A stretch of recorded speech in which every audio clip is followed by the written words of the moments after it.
Assalamualaikum warahmatullahi wabarakatuh. Selamat pagi, salam sehat untuk semua. Ketemu lagi dengan saya, Dr. Sigit Joko Nugroho. Saya dari mahasiswa Mars UMY. Pagi ini saya akan melakukan review jurnal tentang pengelolaan limbah medis yang ada di rumah sakit.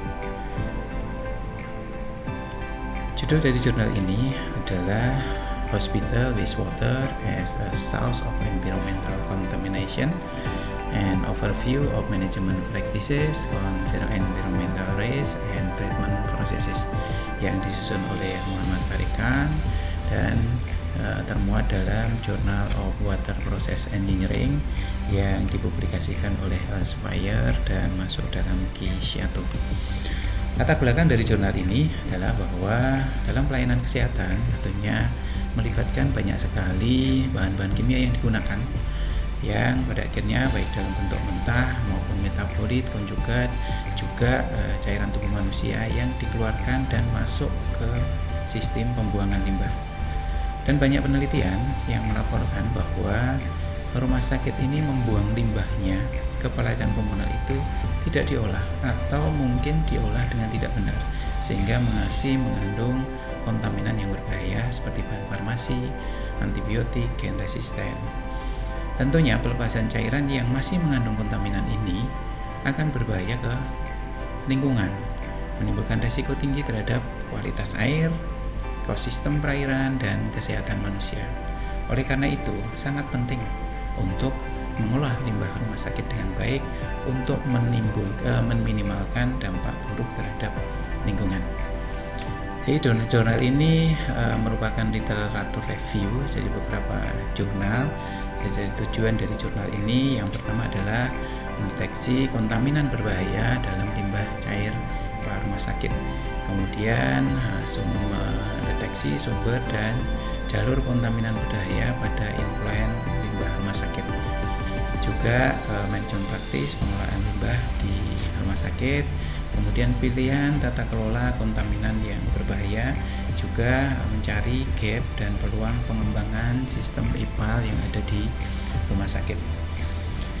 Baik Bapak Ibu sekalian, berikut adalah skema gambaran bagaimana limbah rumah sakit itu akan mempengaruhi lingkungan. Jadi yang pertama, limbah rumah sakit yang dikeluarkan dia akan mengandung beberapa kontaminan, baik dari limbah farmasi, obat-obatan, dan sebagainya.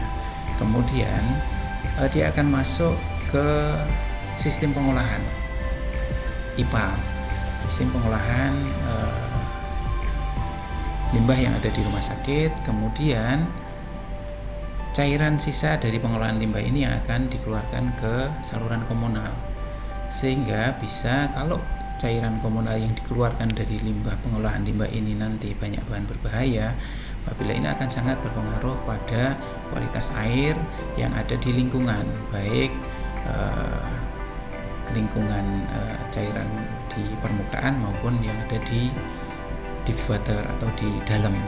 Juga ketika ada bahan berbahaya yang nanti masuk ke konsumsi atau yang diminum, tentunya akan sangat berbahaya bagi kesehatan. Pun demikian kalau misalnya ini dibuang ke saluran komunal yang kemudian dialirkan ke lahan pertanian, tentunya ini nanti akan tertransfer juga ke rantai makanan yang akan dikonsumsi oleh manusia. Ini terbukti Bapak Ibu sekalian, dulu pada saat SARS-CoV itu ternyata ditemukan adanya virus SARS-CoV pada limbah cair yang ada di rumah sakit. Jadi ini gambaran bagaimana limbah rumah sakit itu berbahaya kalau tidak dikelola dengan baik. Selanjutnya Bapak sekalian, kami sampaikan ini adalah skema pengelolaan limbah cair yang ada di rumah sakit. Jadi limbah yang dikeluarkan oleh rumah sakit itu pertama ada barrier dulu, ada filter untuk menyaring bahan-bahan yang mungkin partikel-partikel yang berukuran besar. Kemudian di sini ada 4 stage, jadi pre-elementary state, primary state, kemudian secondary state, dan tertiary state. Pada pre-elementary state, dia nanti limbah ini akan ditampung dalam bak-bak yang besar. Diharapkan di situ akan terjadi endapan. Kemudian setelah mengendap, cairannya nanti akan masuk ke dalam primary stage atau saringan primer. Di situ nanti cairan ini akan diendapkan lagi, sehingga nanti lumpurnya itu akan masuk ke dalam bak penampungan lumpur.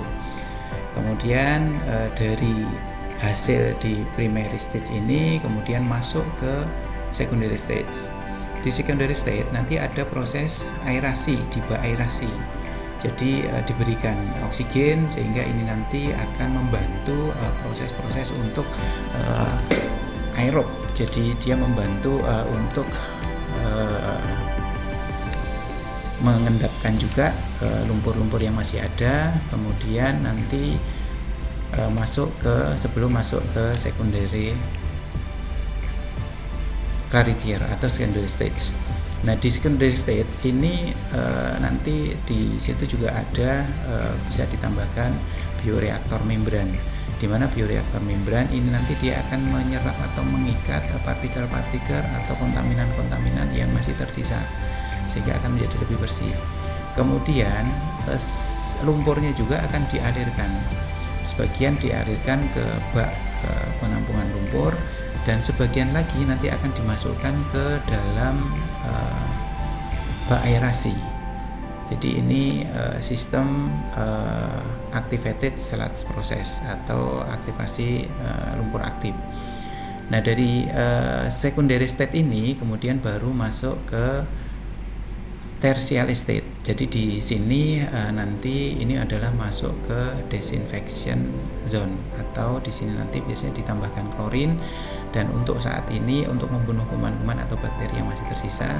Kemudian di sini sering akan lebih efektif ketika dikombinasi dengan ultraviolet, sehingga nanti cairan yang keluar ke komunal akan lebih aman untuk lingkungan.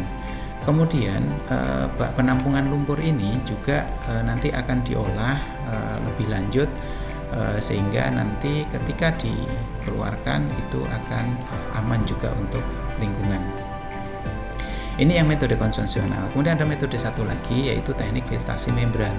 Jadi prinsipnya teknik filtrasi membran ini menggunakan reverse osmosis dengan teknik nanofiltration. Teknik ini efektif untuk menghilangkan polutan berbahaya dari limbah cair. Jadi ada 3 langkah dari filtrasi membran ini. Yang pertama absorpsi, kemudian yang kedua penyaringan, yang ketiga tolakan elektrostatik.